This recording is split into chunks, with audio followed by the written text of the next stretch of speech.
Filing back taxes on TurboTax is pretty easy thing to do. Today I'm going to teach you how you guys can file back taxes on TurboTax. Well, in order to do that, I have made these steps list. You need to go through this.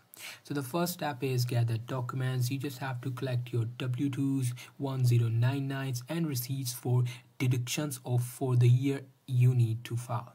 Now the next step is download TurboTax software, or you can actually visit the website, go to products and download the software. Now the third step is launch and install software. Obviously just install the TurboTax and open it up. Now the fourth step is start a new return. Enter your personal information, input your income, deductions and credits of that year to start a new return. Now the fifth step is review your details, and then you just have to review your tax return for accuracy. Use TurboTax error checking feature to find any mistake and fix it. Now the sixth thing is print that document and actually mail them. So that's pretty much it. That's how you guys can do it. Hope you guys find this video helpful.